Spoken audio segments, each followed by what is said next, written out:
ମା ଆମେ ଆଜି ଆଲୋଚନା କରିବା ମାତୃରଚନାବଳୀ ଭାଗ 10 ଜ୍ଞାନ 390। ଉତ୍ତର ଭାରତର ଗ୍ରାମବାସୀ ପଶୁପାଳକକୁ ଜ୍ୱର ହେଲେ ସିଏ ଘଣ୍ଟାଏ ବା ତାଠାରୁ ଅଧିକ ସମୟ ଯାଏ କୌଣସି ନଦୀର ଶୀତଳ ଜଳଧାରା ଭିତରେ ଯାଇ ବସି ଆସେ ଓ ଜ୍ୱରମୁକ୍ତ ହୁଏ। ତାର ଅସୁସ୍ଥତା ଦୂର ହୋଇଯାଏ।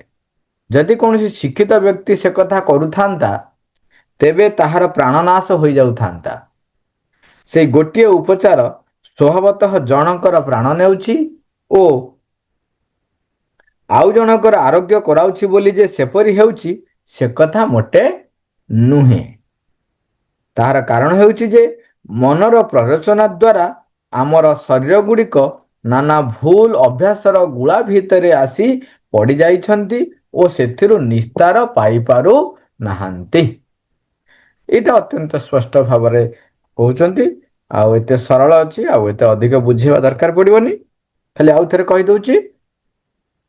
ଏଠି କହିଲେ ଯେ ଯଦି ଜଣେ ଗ୍ରାମବାସୀଟିଏ ବା ପଶୁପାଳକଟିଏ ତାକୁ ଯଦି ଜ୍ୱର ହେଇଛି ତେବେ ସିଏ କଣ କରୁଛି ଯାଇକି ନଦୀର ଶୀତଳ ଧାରାରେ ଯାଇକି ସେଠି ସେ ଭଲରେ ଗାଧଉଛି ବସି ରହୁଛି। ତେବେ ଧୀରେ ଧୀରେ କଣ ସେ ତାର ଜ୍ୱର ମୁକ୍ତ ହେଇଯାଉଛି। ଇଏ ହଉଛି ଜଣେ ପଶୁପାଳକ ବା ଜଣେ ଗ୍ରାମବାସୀ ଯୋଉଟା ଉଦାହରଣ ଦଉଛନ୍ତି ତାମାନେ ଯାହାର ସେଥିରେ ବିଶ୍ୱାସ ରହିଛି ଏବଂ ସେ ଯେତେବେଳେ ଯାଇକିରି ବସୁଛି ଏବଂ ତାର ଜ୍ୱରମୁକ୍ତ ହେଇଯାଉଛି। କିନ୍ତୁ ଯଦି ଜଣେ ଶିକ୍ଷିତ ବ୍ୟକ୍ତି ଯାଇକି ପହଞ୍ଚି ବସିବ ସେଠି ତେବେ ତାକୁ କଣ ହବ ଜ୍ୱର ବଢିଯିବ ଏବଂ ତାର ମୃତ୍ୟୁ ହେଇଯାଏ। ଏହାର କାରଣ ଏଠି ପ୍ରଭୁ କହୁଛନ୍ତି କଣ ହଉଛି ନା ଆମ ଶରୀର ଗୁଡିକ ନାନା ଭୁଲ ଅଭ୍ୟାସର ବଶବର୍ତ୍ତୀ ହେଇଯାଇଛି। ତା ଫଳରେ କଣ ହଉଛି ପ୍ରକୃତି ସହିତ ତାର ଯୋଉ ବନ୍ଧନ ରହିଛି ପ୍ରକୃତି ସହିତ ତାର ଯୋଉ ସାମଞ୍ଜସ୍ୟତା ରହିଛି ତାକୁ ସେ ହରେଇ ବସେ। ତେଣୁ ସେ ଜାଣିପାରେ ନାହିଁ ବା ପ୍ରକୃତିର ଯୋଉ ପ୍ରଭାବ ତା ଉପରେ ପଡିବା କଥା ସିଏ ତାକୁ ତାର ମନରେ ମାନସିକ ସଂରଚନାରେ ତାର ବିରୋଧୀ ବା ବିରୋଧାଭାସ କୁ ସେ କଣ କରୁଛି ନା ନିଜ ଭିତରେ ଧାରଣ କରି ରଖିଥାଏ। ତା ଫଳରେ ହିଁ ତାର ପ୍ରାଣ ନାଶ ହୁଏ। ଏଠି ମିନ୍ କରୁନାହିଁ ପ୍ରକୃତରେ ଆମେ ଯୋଉ ଭାବୁଛୁ ଯେ ନାଇଁ ନାଇଁ ସେ ପର୍ସନ ଟୁ ପର୍ସନ ସେଇଟା ଭ୍ୟାରି କରେ ନାଇଁ ନାଇଁ ଏଠି ଭ୍ୟାରି କରୁଛି କଣଟା ନା ଆମର ଯୋଉ ଭୁଲ ଅଭ୍ୟାସରେ ଆମେ ବଶବର୍ତ୍ତୀ ହେଇଛୁ ତା ଫଳରେ ପ୍ରକୃତି ଠାରୁ ଆମେ ଦୂରେଇ ଯାଇଛୁ। ତେଣୁ ଆମ ଶରୀର ପ୍ରକୃତିଗତ ପ୍ରଭାବରୁ ଦୂରେଇ ଯାଇଛି। ଏବଂ ଏଇଠି ଗୋଟେ କଥାଟି ସତରେ ଏଇଠି ଆମେ ଦେଖିଥିଲୁ ଥରେ ଆମର ମାତୃଭୂମି ପାଖରେ ଯୋଉ ଡ୍ରେନ୍ ଟା ରହିଛି ମେନ୍ ଡ୍ରେନ୍ ଟା ଯୋଉଟା କି ଅଳିଆ ପାଣି ଯାଏ ତା ସେପଟଟା ହଉଛି କେନାଲ। ଯୋଉଟା ଆମର ପାଖ ଡ୍ରେନ୍ ଟା ସେ ଡ୍ରେନ ର ଯୋଉ ଅଳିଆ ପାଣି ସେଥିରେ ଯଦି କୌଣସି ଶିକ୍ଷିତ ବ୍ୟକ୍ତି ଗୋଡ ପୁରେଇବ କି ହାତ ପୁରେଇବ ସେ ନିଶ୍ଚୟ ତାର ଚର୍ମ ରୋଗ ପୁଳାଏ ବାହାରି ପଡିବ।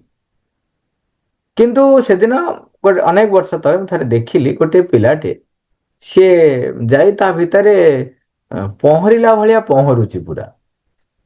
ମାନେ ତାର ସର୍ବାଙ୍ଗ ଶରୀର ତା ଭିତରେ ସେ ପହଁରୁଛି ତା ଭିତରେ। କଣ ପାଇଁ ଗୋଟେ ପଶିଛି କଣଟା ବାହାର କରିବ ବୋଲି କିନ୍ତୁ ପୁରା ପହଁରିଲା ଭଳିଆ ସେ ଏପଟ ସେପଟ ହଉଛି ତା ଭିତରେ। ତେଣୁ ମୋ ଭିତରେ ଗୋଟେ ଅନୁସନ୍ଧିତ୍ସୁ ଭାବ ଆସିଲା ଯେ ତାର ଦେହ ଖରାପ ହବ କି ନାହିଁ। ଏ ପ୍ରକାର ତ ଆମେ ତ ଶୁଣିଛୁ ପଢିଛୁ ଜାଣିଛୁ ତଥାପି ଦେଖିବା।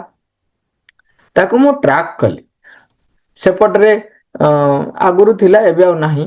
ଆମର କେନାଲ ସେପଟରେ ସେଇ ଅ ଯୋଉ ରହୁଥିଲେ ଲୋକମାନେ ସେଇଠି ସେ ପିଲାଟି ରହୁଥିଲା। ତେଣୁ ମୁଁ ତା ସହିତ ତାକୁ ଟ୍ରାକ୍ କଲି ଏବଂ ରେଗୁଲାରଲି ପଚାରି ବୁଝିଲି। ସବୁଦିନ ତା ସହିତ କେମିତି କଣ ଭେଟ ହବ ସେ ବ୍ୟବସ୍ଥା ଏମିତି କଲି। ଏବଂ ଦେଖିଲି କୌଣସି ଦିନ ତ କିଛି ହେଲାନି। ନା ତା ଦେହରେ ଆଲର୍ଜି ହେଇକରି ଜର ଦେହ ହାତ କିଛି କୁଣ୍ଡେଇ ହେଲା ବା କିଛି ବାହାରିଲା କିଛି ବାହାରିଲା ନାହିଁ। କିମ୍ବା ତା ଦେହ ଆଦୌ ହିଁ ଖରାପ ହେଲା ନାହିଁ। କିନ୍ତୁ ଆପଣ ଚିନ୍ତା କରନ୍ତୁ ଅନେକ ଜାଗାରେ ଆମେ ଦେଖିଛୁ ଶିକ୍ଷିତ ବ୍ୟକ୍ତି ମାନେ ଯୋଉମାନେ ତଥାକଥିତ ଶିକ୍ଷିତ ସେମାନେ ଯଦି ଯାଇଥିବେ କୋଉଠି ବାହାରକୁ ସେମାନେ ବାହାର ପାଣି ବି ପିଅନ୍ତି ନାହିଁ ସେ କିଣା ପାଣି ଆଣିଲେ ହିଁ ପିଇବେ। ଯଦି ବାହାର ପାଣି ପିଇଲେ ତାଙ୍କର ଏସିଡିଟି ହେଇଯିବ ଅମକ ହେଇଯିବ ସମକ ହେଇଯିବ କେତେ କଣ କଥା ହେଇଯାଏ। ଇଏ ହଉଛି ଫରକରେ କହୁଥିଲୁ ନା ଆମର ପ୍ରକୃତି ସହିତ ଆମର ଯୋଉ ସମଞ୍ଜସ୍ୟତା ଆମେ ରକ୍ଷା କରୁନାହୁଁ। ଏବଂ ଆମର ଏକ ମାନସିକ ସଂରଚନା ଯିଏକି କଣ କରୁଛି ବିରୋଧାଭାସ ସୃଷ୍ଟି କରୁଛି ପ୍ରକୃତି ବିରୁଦ୍ଧରେ। ତେଣୁ ସେଠି ଏ ପ୍ରକାର ଘଟଣା ଘଟିଥାଏ। ଜ୍ଞାନ 391। ଔଷଧ ଦ୍ୱାରା ରୋଗ ଭଲ ହୁଏ ନାହିଁ, ତାଠାରୁ ଅଧିକ ପରିମାଣରେ ଡାକ୍ତର ଏବଂ ଔଷଧ ଉପରେ ରହିଥିବା ରୋଗୀର ବିଶ୍ୱାସରୁ ହିଁ ରୋଗ ଭଲ ହୋଇଥାଏ। ଆପଣାର ଆତ୍ମଶକ୍ତି ଉପରେ ଆମର ରହିଥିବା ସ୍ୱାଭାବିକ ବିଶ୍ୱାସ ପାଇଁ ଏହି ଦୁଇଟି ଯାକକୁ ଗୋଟିଏ ଗୋଟିଏ ଭାରି ଅମାର୍ଜିତ ସ୍ଥାନାପନ୍ନ ବୋଲି କୁହାଯିବ। ସେଇ ଦୁହେଁ ହିଁ ସେଇ ବିଶ୍ୱାସଟିକୁ ସ୍ୱୟଂ ନଷ୍ଟ କରିଦେଇଛନ୍ତି। ସମସ୍ତଙ୍କ ଭିତରେ ଗୋଟେ ଆତ୍ମଶକ୍ତି ରହିଛି। ଯଦି ସେ ଆତ୍ମଶକ୍ତି ଉପରେ ଆମର ଏକ ସ୍ୱାଭାବିକ ବିଶ୍ୱାସ ମଧ୍ୟ ଥାଏ, କିନ୍ତୁ ଧୀରେ ଧୀରେ କ'ଣ ହୁଏ, ଔଷଧ ଏବଂ ଡାକ୍ତର ଇଏ ସବୁ ଏବଂ ବର୍ତ୍ତମାନ ଯେଉଁ ପ୍ରକାରର ପରିବେଶ ପରିସ୍ଥିତି ହେଲାଣି, ତେଣୁ ତା ଫଳରେ କ'ଣ ହେଉଛି ନା ଆମର ନିଜର ଆତ୍ମଶକ୍ତି ଉପରେ ଆମର ନିଜସ୍ୱ ଆସ୍ଥା ରହୁନାହିଁ ଏବଂ ସେ ବିଶ୍ୱାସଟିକୁ ଆମେ ହରେଇ ବସିଛନ୍ତି।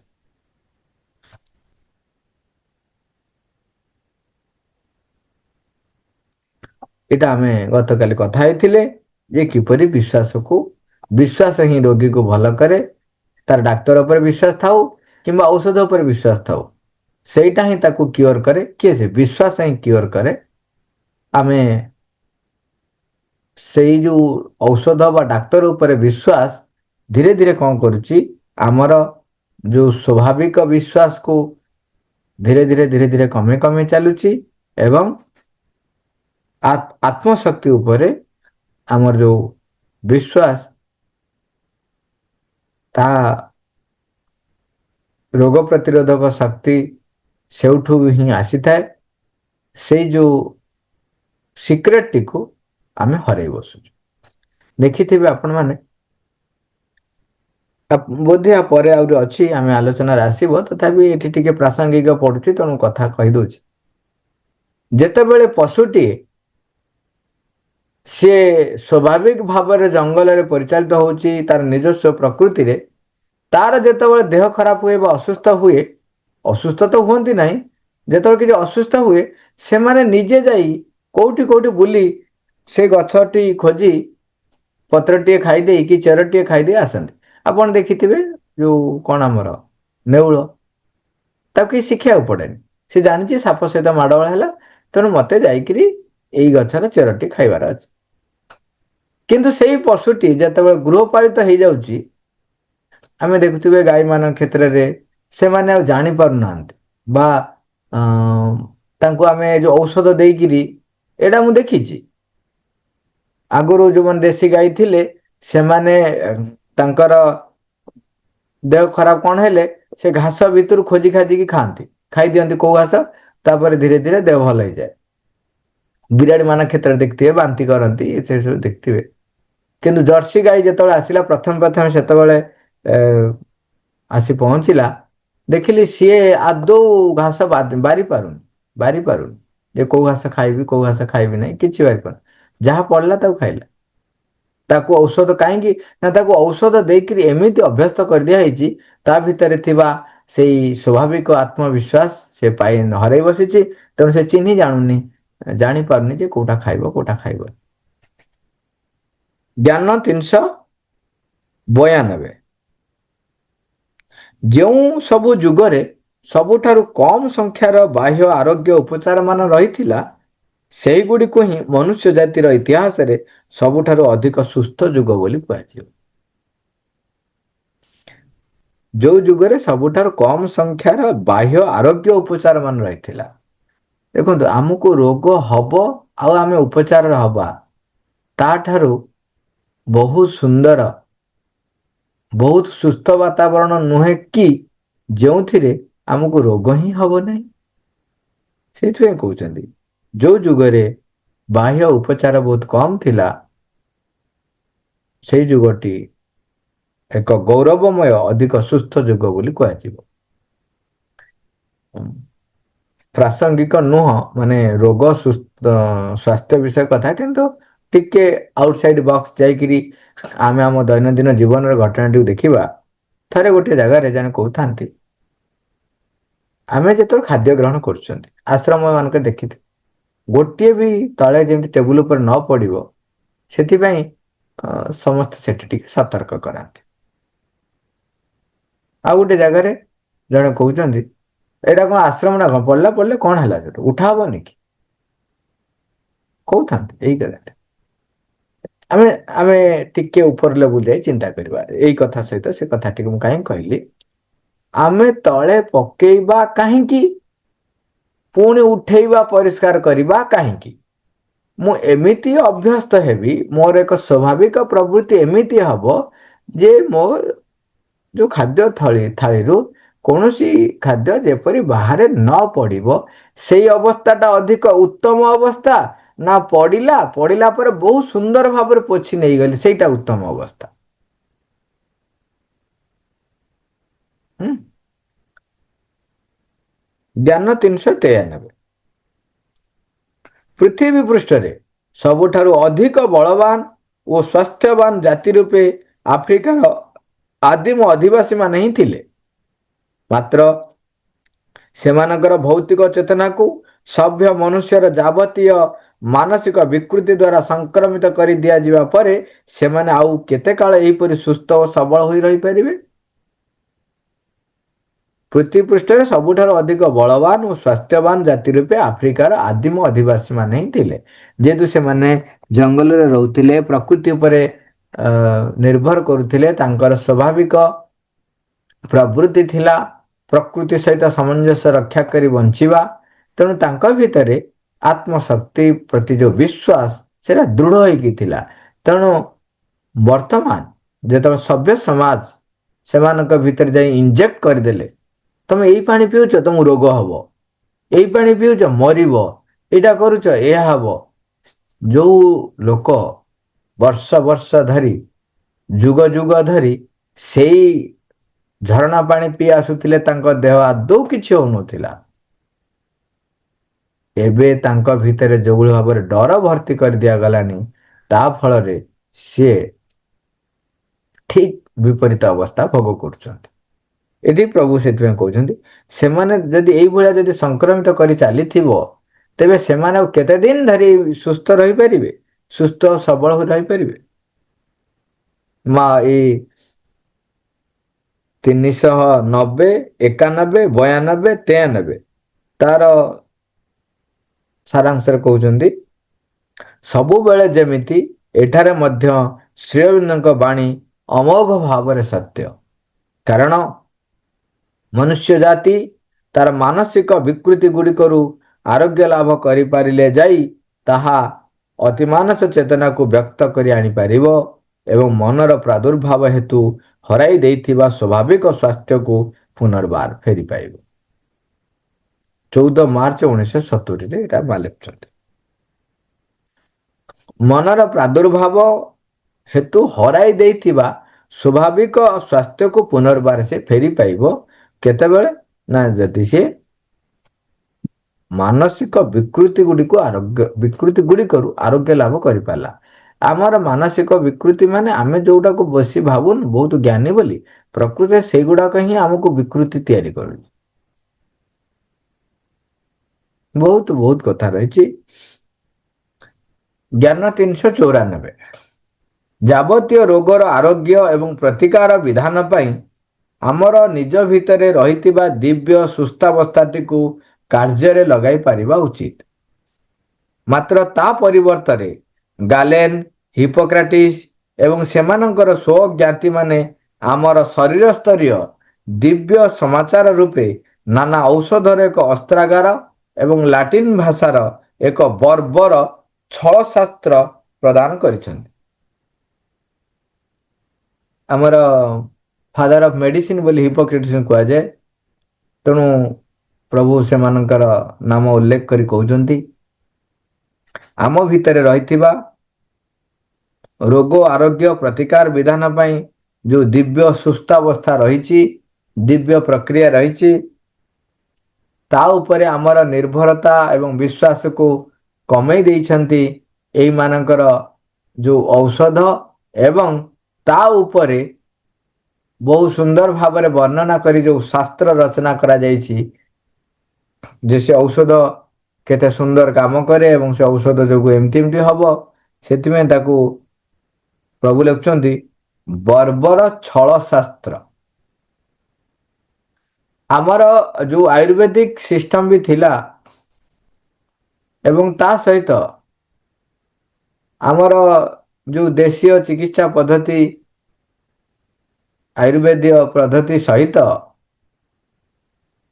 ଆମର ସାଧୁ ମୁନି ଋଷି ଯୋଉମାନେ ଆତ୍ମଶକ୍ତି ବା ଭଗବାନଙ୍କ ଉପରେ ନିର୍ଭର କରି ରହୁଥିଲେ ସେମାନଙ୍କର ତପଶକ୍ତି ବଳରେ ସେମାନେ ଯୋଉ ଆରୋଗ୍ୟ ଲାଭ କରୁଥିଲେ ତାଙ୍କ ପ୍ରତି ଆମର ଯୋଉ ବିଶ୍ୱାସ ଥିଲା ଏବଂ ତାକୁ ଆକ୍ଚୁଆଲି ଚେତନାର ଉଚ୍ଚତର ସ୍ତରକୁ ନେଇ ତା ଉପରେ ଅଧିକରୁ ଅଧିକ ଗବେଷଣା କରିବା ପରିବର୍ତ୍ତେ ସେମାନେ ଯୋଉ ଆରମ୍ଭ କଲେ ଯୋଉ ଏଲୋପାଥିକ ସିଷ୍ଟମଟି ଆରମ୍ଭ ହେଲା ତାହା କଣ କଲା ନା ଆମର ଏଇ ଯୋଉ ସ୍ୱାଭାବିକ ନିର୍ଭରତାକୁ ପୁରା ମାରିଦେଲା। ପୁରା ମାରିଦେଲା। ଜ୍ଞାନ 395। ଚିକିତ୍ସା ବିଜ୍ଞାନର ଅଭିପ୍ରାୟ ଆଦୌ ଖରାପ ନୁହେଁ। ଏଠି ପ୍ରଭୁ ସେଥିପାଇଁ ଲେଖୁଛନ୍ତି ଯେ ଏଠି ଖରାପ କଥା କୁହାହଉନି ଯେ ସେମାନେ ତାଙ୍କର ଅଭିପ୍ରାୟ ଆଦୌ ଖରାପ ନଥିଲା। ଜ୍ଞାନ 395। ଚିକିତ୍ସା ବିଜ୍ଞାନର ଅଭିପ୍ରାୟ ଆଦୌ ଖରାପ ନୁହେଁ ଏବଂ ସେହି ବିଦ୍ୟାର ଡାକ୍ତର ମାନେ ଅଧିକାଂଶ ସମୟରେ ଅତ୍ୟନ୍ତ ଉଦାର। ସେମାନଙ୍କ ଭିତରେ ଆତ୍ମତ୍ୟାଗର ଦୃଷ୍ଟାନ୍ତ ମଧ୍ୟ ଆଦୌ ବିରଳ ନୁହେଁ। ମାତ୍ର ଅଜ୍ଞାନ ବ୍ୟକ୍ତି ମାନଙ୍କର ସୁ ଅଭିପ୍ରାୟ ଯୁକ୍ତତା ଅନିଷ୍ଟ କରିବାରୁ ସେମାନଙ୍କୁ କ୍ଷାନ୍ତ କରିପାରିଛି କେଉଁଠି? ପ୍ରଭୁ ଏଠି କ୍ଲିୟର କଟ କରୁନି ଏଠି କାଳେ ଲୋକ ଭାବିବେ ଯେ ପ୍ରଭୁ ବିରୋଧ କରୁଛନ୍ତି ବା ଲେଖୁଛନ୍ତି ଯେ ସେମାନଙ୍କର ଅଭିପ୍ରାୟ ଖରାପ ନୁହଁ। ସେମାନେ ଲୋକମାନଙ୍କୁ ଆରୋଗ୍ୟ କରିବା ପାଇଁ ଚେଷ୍ଟା କରୁଛନ୍ତି। ଚେଷ୍ଟା କରୁଛନ୍ତି କିନ୍ତୁ ଭୁଲ ବାଟଟିକୁ ଧରୁଛନ୍ତି ଏବଂ ସେଇଟାକୁ ହିଁ ସର୍ବଶ୍ରେଷ୍ଠ ଉପାୟ ବୋଲି ଯୋଉ ଜବରଦସ୍ତ କରୁଛନ୍ତି ସେଇଟା ହଉଛି ଭୁଲ। କହୁଛନ୍ତି ଡାକ୍ତର ମାନେ ଅଧିକାଂଶ ସମୟରେ ଅତ୍ୟନ୍ତ ଉଦାର। ସେମାନଙ୍କ ଭିତରେ ଆତ୍ମତ୍ୟାଗର ଦୃଷ୍ଟାନ୍ତ ମଧ୍ୟ ଆଦୌ ବିରଳ ନୁହେଁ। ଅନେକ ଜାଗାରେ ନିଜକୁ ସେମାନେ ସାକ୍ରିଫାଇସ କରନ୍ତି ବହୁତ କାମରେ ଚିନ୍ତା କରୁନାହାନ୍ତି ବହୁତ ଯେତେ ସମୟ ଧରିକି ମଧ୍ୟ ସେମାନେ କାମ କଲେ ତାପରେ ଆଉ ଜଣେ ପେସେଣ୍ଟ ଗଲେ ତାଙ୍କ ସହିତ ମଧ୍ୟ ବହୁତ ଧୈର୍ଯ୍ୟର ସହିତ ଆରାମରେ କଥା ହଉଥିବେ। କିନ୍ତୁ ସେ କେତେ ସମୟ ଧରିକିରି ରୋଗୀ ସେବା କରିଲେ ମଧ୍ୟ ସେ ପୁଣି ପୁରା ଶାନ୍ତ କାମ ସ୍ଥିର ରହିକିରି ଆପଣ କରନ୍ତି ସେମାନେ ବହୁତ ଆତ୍ମତ୍ୟାଗ କରନ୍ତି।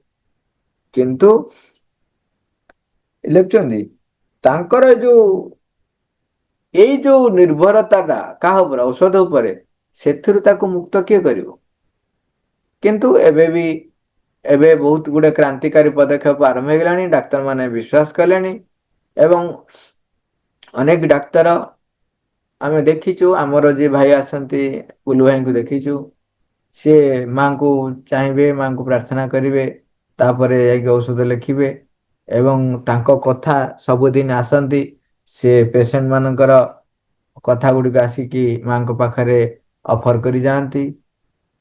ଚେଷ୍ଟା କରୁଛନ୍ତି ଅନେକ ବ୍ୟକ୍ତି ଅନେକ ଡାକ୍ତର ଅଛନ୍ତି ମୁଁ ଖାଲି ଜଣଙ୍କ ନା ପାଟିରୁ ବାହାରି ପଡିଲା ଏମିତି ବହୁତ ଡାକ୍ତର ଅଛନ୍ତି ନିଜେ ମାଇଁ ଡାକ୍ତର ମାନେ ସବୁ ଅନ୍ୟ ଡାକ୍ତର ମାନେ ଆସନ୍ତି ମାନେ ଯିଏ ଯୋଉଠି ହଉ ଏବେ ଭଗବାନଙ୍କ ପାଖରେ ମାଙ୍କ ପାଖରେ ଆସିକି ଆମର ତାଙ୍କର ଯୋଉ ପେସେଣ୍ଟ ମାନଙ୍କୁ ଦେଖୁଛନ୍ତି ତାଙ୍କ କଥା ଆସି ଅଫର କରୁଛନ୍ତି ତା ଫଳରେ ଉଚ୍ଚତର ଶକ୍ତି ତାଙ୍କୁ ମାଧ୍ୟମ କରି ସେ ରୋଗୀ ମାନଙ୍କ ପାଖରେ ପହଞ୍ଚୁଛି ଏବଂ କୋଉ ରୋଗୀ ଯଦି ନିଜେ ଟିକେ ଅଧିକ ଗ୍ରହଣଶୀଳ ଥିବ ତେବେ ସେ ନିଶ୍ଚୟ ତାକୁ ଅ ଗ୍ରହଣ କରିବ ଏବଂ ଆରୋଗ୍ୟ ଲାଭ କରିବ। ଏଇଠି ମନେ ପଡିଲା ବୋଲି ଖାଲି ଗୋଟେ କଥା କହିଦଉଛି ଜଣେ ବ୍ୟକ୍ତି ସେ ଜଣେ ଫେମସ ଡାକ୍ତର ବୋଲି ତାଙ୍କ ପାଖକୁ ଆସିକି ପହଞ୍ଚିଛନ୍ତି ତାଙ୍କର ସୁସ୍ଥତା ହବା ପାଇଁ ତାଙ୍କର କଣ ହେଇଛି ନା ଅପରେସନ କରାହେଇଛି ପରିସ୍ରା ତାଙ୍କର ବନ୍ଦ ହେଇଯାଉଥିଲା ତେଣୁ ଅପରେସନ କରାହେଇଛି କିନ୍ତୁ ସେଇ ସମୟରେ ଦର୍ଶନ ଡେ ଆସିଛି ଦର୍ଶନ ଡେ ସମୟ ସେ ଡାକ୍ତର ସବୁବେଳେ ଦର୍ଶନରେ ଯାଆନ୍ତି ପ୍ରଭୁଙ୍କୁ ମାଙ୍କୁ ଦର୍ଶନ କରିବା ପାଇଁ। ଆଉ ଯୋଉ ମସିହାର କଥା ସେ ମସିହା ବେଳକୁ 1950 ମସିହା ପର କଥା, ସେତେବେଳକୁ ଶ୍ରୀଅରବିନ୍ଦ ଶରୀର ତ୍ୟାଗ କରିସାରିଛନ୍ତି। ଇଏ ପରର କଥା ସବୁ। ଇଏ ତାଙ୍କୁ ଅପରେସନ ସରିଗଲା, ତେଣୁ କଣ କରିବେ? ଅ ହଁ, ପ୍ରଥମେ ସେ ଆକ୍ଚୁଆଲି କହୁଥିଲେ, ଟିକେ ଆଭଏଡ କରୁଥିଲେ ଯେ ଦର୍ଶନରୁ ଫେରିଲା ପରେ ଅପରେସନ କରିବେ ବୋଲି। କିନ୍ତୁ ସେ ରୋଗୀ ଏତେ ଅଥୟ ହେଲେ, ତେଣୁ ସେ ବାଧ୍ୟ ହେଇକି ଅପରେସନ କରିଲେ। କିନ୍ତୁ ଆଶ୍ରମ ଯିବେ ବୋଲି ତ ଟିକେଟ କରିସାରିଛନ୍ତି, ତେଣୁ ସେ ଅନ୍ୟମାନଙ୍କୁ ସବୁ ଇନଷ୍ଟ୍ରକ୍ସନ ଦେଇ ଗଲେ, କହିକି ଗଲେ ଯେ ତମେ କେବେ ବି କହିବ ନାହିଁ ତାକୁ ଯେ ଡାକ୍ତର ନାହାନ୍ତି ବୋଲି।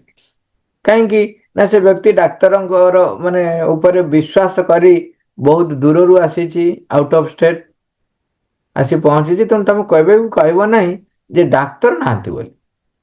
ତାଙ୍କର ଯଦି କିଛି ଔଷଧ ହେଲା, ଅସୁବିଧା ହେଲା, ତେବେ ଏମିତିରେ ବି ଆନାସ୍ଥେସିଆ ଦିଆ ହେଇଛି, ତେଣୁ ଗୋଟେ ଦିନ ଦେଢ ଦିନ ଚାଲିଯିବ।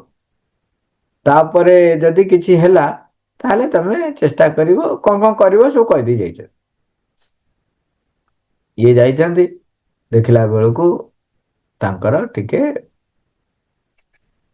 ଆସିଲା ପ୍ରୋବ୍ଲେମ, ବହୁତ ଯନ୍ତ୍ରଣା ହେଲା।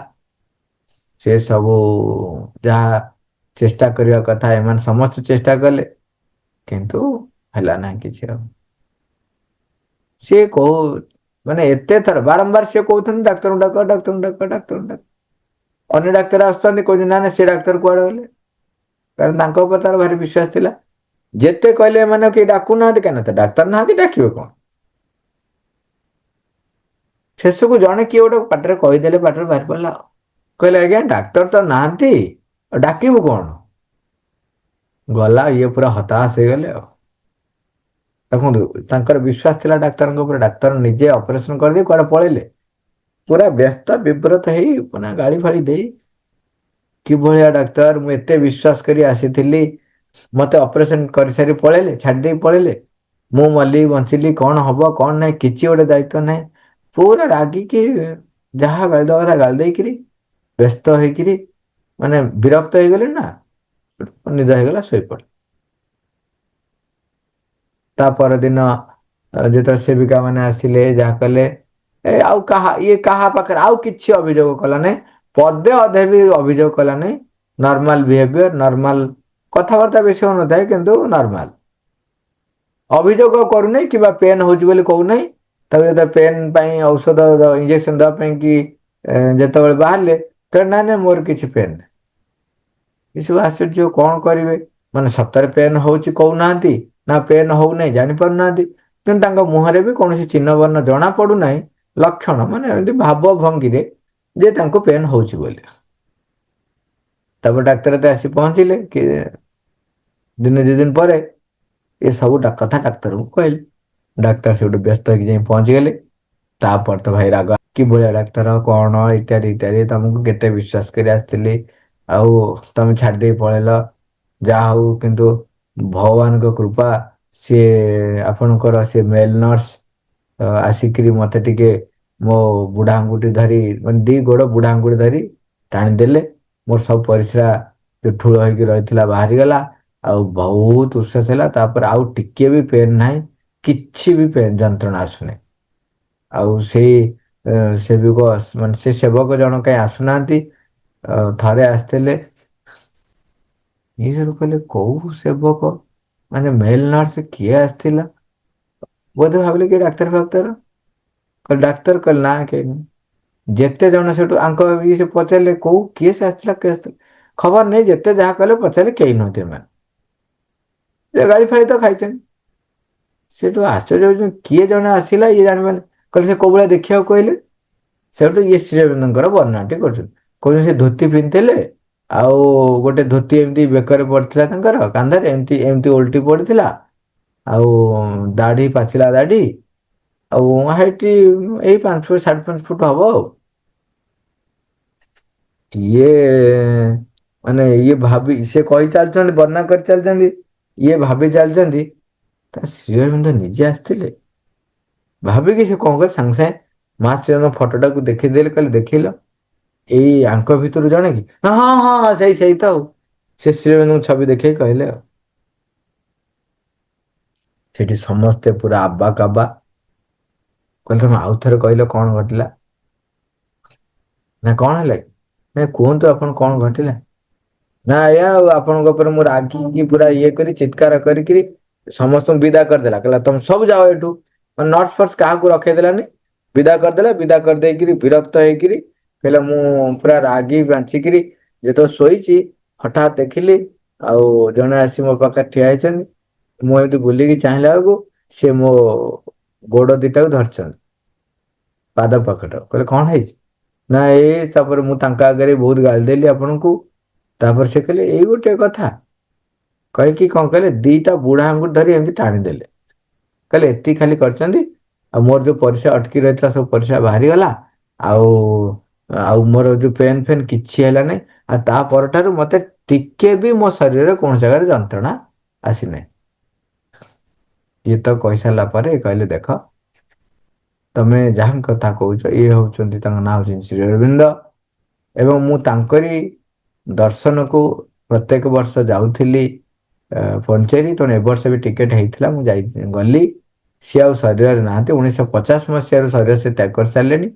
ଏବେ କେବଳ ମା ଅଛନ୍ତି। ଆମେ ଯାହା ମାଙ୍କର ଦର୍ଶନ ଅ ପାଉଛୁ। କିନ୍ତୁ ତମକୁ ସେ ସ୍ଵ ଶରୀରରେ ଆସିକରି ଛୁଇଁ ଦେଇକି ଗଲେ ପାଦ। ଇଏ ପୁରା ଆଗ ମାନେ କହିକିରି ମାନେ କୋହ ମାନେ ହେଇକିରି ସେ ପାଦ ଦିଟାକୁ ଆଗ ଜାବୁଡି ଧରିଲେ। କହିଲେ ଏଇ ପାଦକୁ ଆସି ପ୍ରଭୁ ଛୁଇଁକି ଯାଇଛନ୍ତି। ଇଏ ଇଏ ଏକ ସାଧାରଣ ବ୍ୟକ୍ତି ଯାହାଙ୍କର ନିଜସ୍ୱ ଲେଖା। ସିଏ କହିଛନ୍ତି ଯେ ମୋ ଜୀବନରେ ଏମିତି ଘଟିଥିଲା ମୁଁ ଏଇ ଡାକ୍ତରଙ୍କ ପାଖକୁ ଆସିଥିଲି। ଇଏ କ୍ୱାଇଟ୍ ପସିବୁଲ ଯଦି ଆମର ସେଇ ଆତ୍ମଶକ୍ତି ଉପରେ ପୂର୍ଣ୍ଣ ବିଶ୍ୱାସ ଆସ୍ଥା ନିର୍ଭରତା ରହେ। ଯେକୌଣସି ପ୍ରକାରରେ ସେ ଆସି ପହଞ୍ଚନ୍ତି ଏବଂ ତାର ସେ ପ୍ରତ୍ୟୁତ୍ତର ଦିଅନ୍ତି ଏବଂ ଆମ ଭିତରେ ଅସୁସ୍ଥତା ହିଁ ରହିବ ନାହିଁ। ମା ଥ୍ୟାଙ୍କ ୟୁ ଅଲ୍ ଅରବାର।